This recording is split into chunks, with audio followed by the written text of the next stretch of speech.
Hello, welcome to the channel. In this video I'm going to take you on a bicycle ride, and I'm also going to give you an update on how my lifestyle changes have been progressing.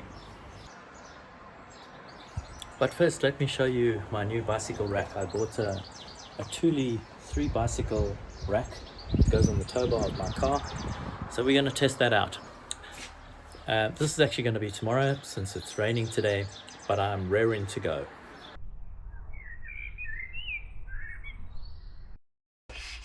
I'll be taking my commuter bike, a giant Skip, since I will be riding on gravel roads today, and this is the closest thing to a gravel bike that I have. First, it's going to need a bit of a clean-up, some dusting at least, as it's been in my garage for the winter months without being ridden at all. The tyres need pumping, and the chain needs lubricating. Unfortunately, the bike doesn't get too much TLC. I tend to put it back in the garage straight after a ride and just do the bare minimum, like today, when I next want to take it out. My wife's going to be joining me today, so I'll do the same prep for her silverback mountain bike. It's the same for her bike, not much TLC, but as with the Giant, it generally doesn't work too hard. The loading is a bit of a fuss. Bicycles aren't easy to load up, and I don't really know how these bicycle racks work, especially how best to support the bikes and how to secure them, since each bike has a different shape and different geometry.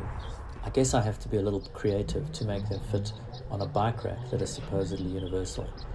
With a bit of practice, I'm going to get better at it. I've even hung a light and number plate holder on the back, so I'm being very law-abiding. Okay, time to go. It's about a half-hour drive for me to the starting point for today, which is at the little village of Meath. Meath is to be found somewhere to the north of Devon. As far as I'm concerned, this is the start of the Tarka Trail. I'll tell you more shortly. There is an area here where we can park the car for free, which is unusual for the UK. Today the weather looks good, and surprisingly it doesn't seem to be too busy here.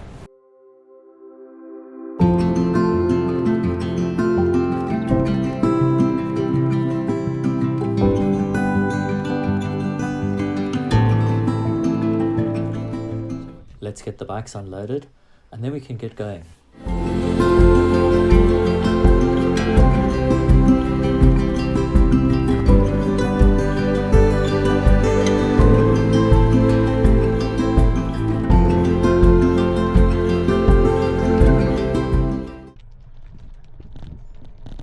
With a name that is apparently inspired by Tarka the Otter, which featured in an old novel, I believe. The Tarka Trail is apparently a 180-mile figure-of-8 walking and cycling route that winds its way through North Devon. Meath, where we've started the trail today, is where the cycling trail starts. You can head all the way north to Braunton, a distance of about 30 miles. The trail starts with a twisty forest-type section past an old quarry. It feels so good in amongst the trees. The route follows an old railway line, so it's exceptionally flat. It's an easy ride. I certainly haven't covered the full trail yet, but the paths that I have walked or ridden on are well maintained and well used by the locals and also tourists. I don't think it's a route for cyclists that are out for a good training ride. The paths are usually too busy, and since they're shared by walkers with dogs and children and also the occasional horse, cycling speeds should be kept relatively low. But if you are keen for some fresh air and want to explore on a Sunday, this is a great opportunity to get out and about.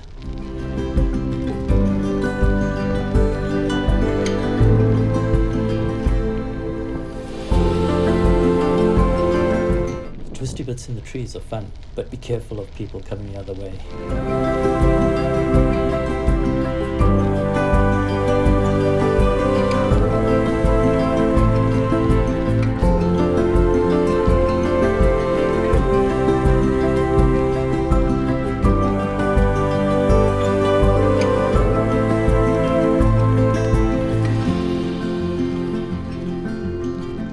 As with most walking or cycling routes in Devon, you're never really far from the farmlands, but it does feel so secluded and quiet amongst the trees.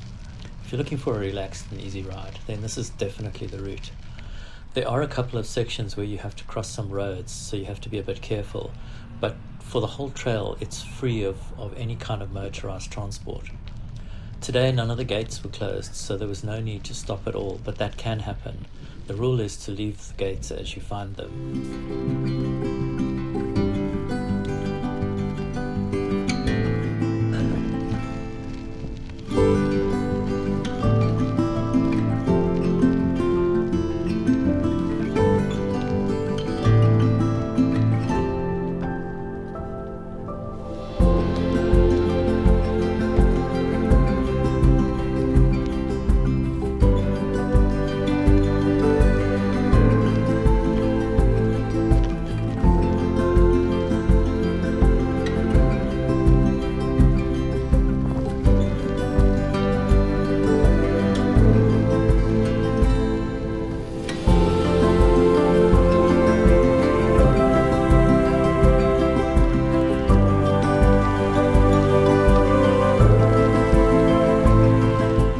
I bought my giant bicycle, the Escape that I'm riding today, during lockdown.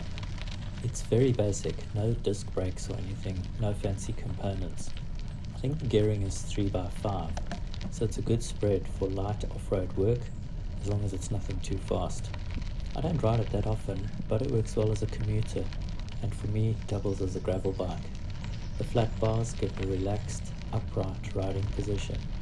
£400 well spent.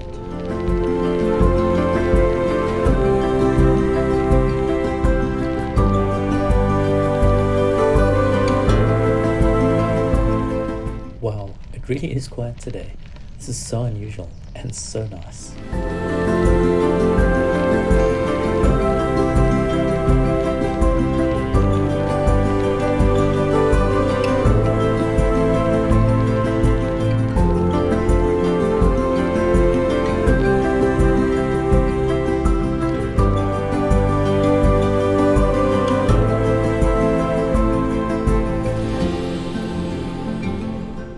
Depending on where you choose to start and how far you go, there are also a number of places to stop for some refreshments of some sort.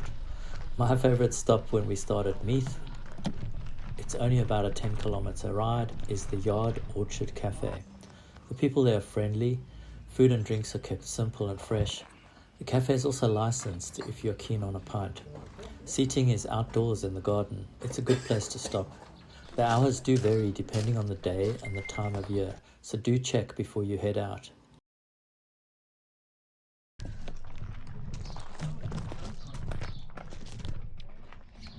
Once we're fed and watered, we're ready to go again.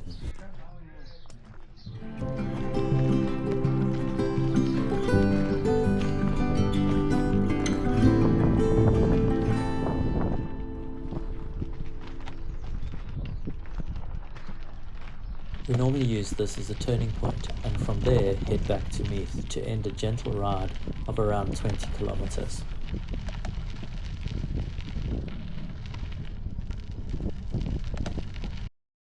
In the background, I've continued to focus, maybe focus is not the right word, I've continued to give some thought to weight loss, and I think I've been doing quite well. It's been about 4 weeks now that I've been practicing my improved eating habits, and in total I've lost 4 kilograms, which is really okay. The weight loss seems to have been a bit slow in the last couple of weeks, but I have been cheating or maybe just being more relaxed, which is also fine. I don't mind that. That's part of the plan. I don't want to be too strict about my eating regime. It's got to be something sustainable, something that when I've lost the weight, I can maintain this and behave all the time. The good news is I've also seen an improvement in my blood pressure. I've been submitting readings again to my GP as he's requested, and I think the average is now down to about 129/84. So for me, that's much improved over where it was. Remember, I'm still taking the blood pressure medication, so that's helping to bring the overall level down. I still have a long way to go in terms of weight loss, but I'm hoping that if I continue to lose weight, I will get to a point where I can start to wean myself off the blood pressure tablets, which is my ultimate goal. I'm not really sure why it's so important for me to be able to get off the blood pressure medication altogether. I guess it makes me feel like I'm old and decrepit and no longer in charge of my own health, which is quite serious for me, I guess. I know that there are conditions that we can have where it's necessary to take chronic medication all the time, but up until now, I've been fortunate enough not to need chronic medication. If I can continue that way, just by reducing my weight and getting back my fitness, then that's certainly something that would make sense for me. A question you may ask is, if I'm serious about this whole process, why don't I just give up drinking alcohol altogether? And I don't really have a good answer to that, I have to be honest. I do like to have a drink sometime. I guess it's almost the ceremony of opening a bottle of wine, having a drink with dinner, lingering after you finished eating, a bit of laughter, a bit of chatting. I don't want to give that up. So that's it for now. I'm going to continue to exercise, continue to eat better, and I'll keep you updated as to how it goes. I'll let you know in the next video. Thanks very much for watching.